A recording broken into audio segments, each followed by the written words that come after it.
Hey up everybody, I hope your day started well and your weekend's got off to a good start, whatever you're doing, wherever you are.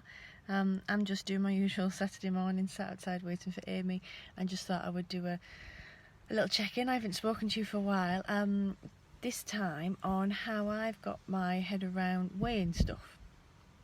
So before recovery, before this proper part of recovery, which I class this last 8 months, I used to weigh everything, and I mean absolutely everything, and I know you'll all know what I'm talking about with that.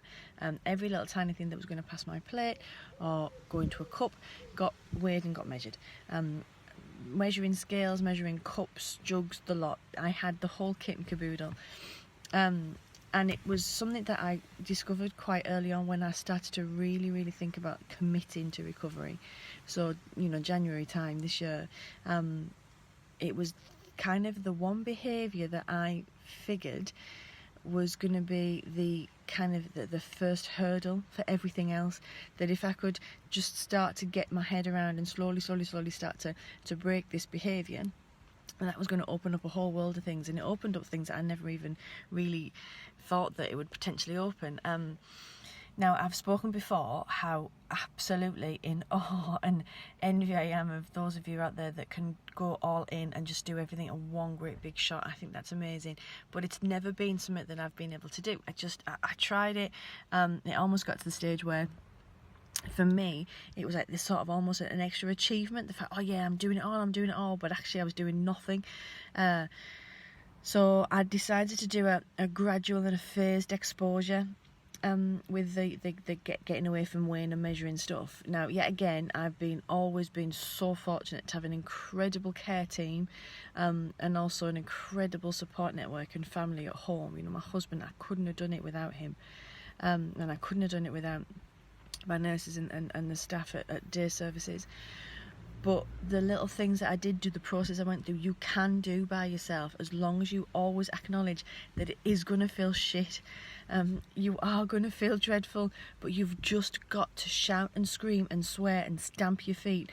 And over time, you feel less and less dreadful. And I think for me, that's the key to everything. But that's maybe another video. So my gradual phased approach to this started with, firstly, just my first month was about not writing anything down. So I stopped recording things. So I used to keep a record on my phone and a record in a notebook of everything I'd eaten and all the calories that it consisted of, and then would add it up as the day went on, and that would tell me, in theory, in my head, that I was eating safely. No, bullshit. It was telling me what I had left for the evening, or it was making sure that I stuck within anorexia's parameters of what was classed as being a good day. And when I mean a good day, I mean a good day for anorexia. And what happened is that those parameters got less and less and less. So what one day was a good day for anorexia numbers and calories wise, the next day had to be a bit less, the next day had to be a bit less, and so on and so forth, until I was down to eating a stupid amount of food yet again.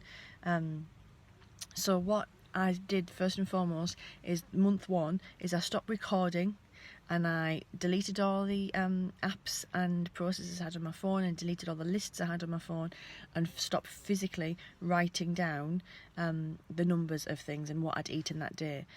Alongside that, the second thing I did in the first month was I chose 2 things that I thought were going to be kind of the easier options to not weigh, so that then it kind of kick-started me into the habit and the routine. So I chose fruit and vegetables. I thought that those 2 things in the first month was something that I could break the back of, and my word, God, I tell you, I didn't realise how obsessed I'd become about weighing until I started to not weigh fruit and veg, and realised that I was weighing lettuce, and I was weighing grapes, and I was weighing raisins, and I was weighing segments of satsuma, and it was almost like, over that first month, as my logical brain kicked in and realised that how bullshit this weighing thing is, because of what I was weighing, it started to make it easier. So month 1 was not recording anything at all, and not writing anything down, and deleting apps, and not weighing fruit and vegetables. Then what I did like a collective approach. So month 2 was about those 2 things plus some. So every month became cumulative. Every month became bigger and bigger and bigger. So month 2 for me was free pawing, milk and cereal, and stop weighing bread. I used to weigh bread. So the free pouring milk and cereal meant that then supper and breakfast was the two main parts of the day that affected. But also what it meant is that as the month went through and I was not free pouring milk, it was then I was starting to find that I was like getting a little bit more confident in the thought of putting milk in tea and coffee. Now that's something I've only just started to do, is adding not having black drinks. I did a video about that before, but it started to open up a little bit. I was using the same cereal that month, and I was using the exact same bread every single day, which I know some people don't advocate, but for me I had to keep some of the parameters steady whilst I was trying to break what was the behaviour for me in those early days. So month 2, was not weighing milk and not weighing or measuring cereal, plus the things I'd done on the first month, and then it was not weighing bread.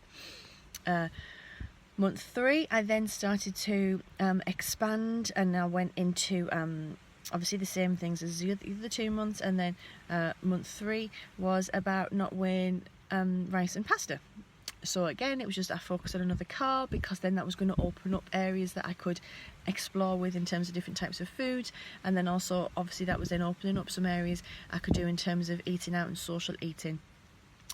What I'll do is I'll put on Instagram, I'll put a little picture, and I'll list it in the exact month order that I did things, in case people want it, because for me to sit here and go through 8 months is going to take too long.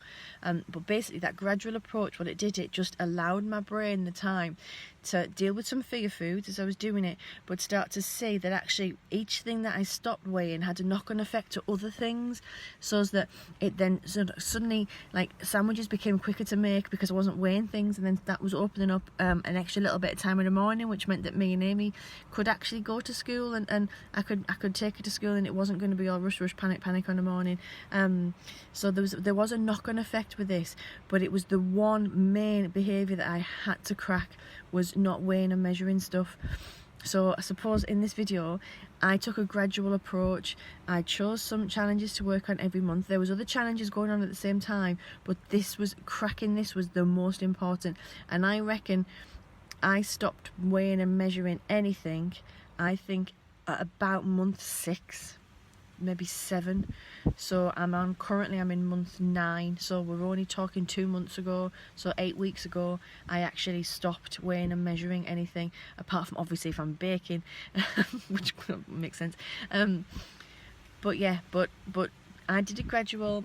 I'll write you a list on Instagram of how I did it, and it is possible.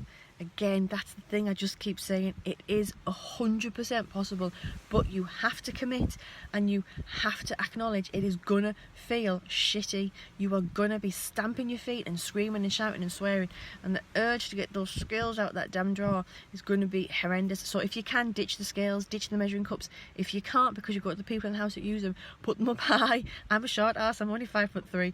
Anything up high I can't get to, so I can't use.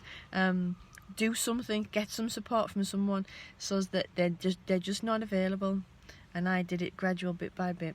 I'll put a thing on Insta of actually the months and the process that I went through properly, in case anyone's interested. But you can do it.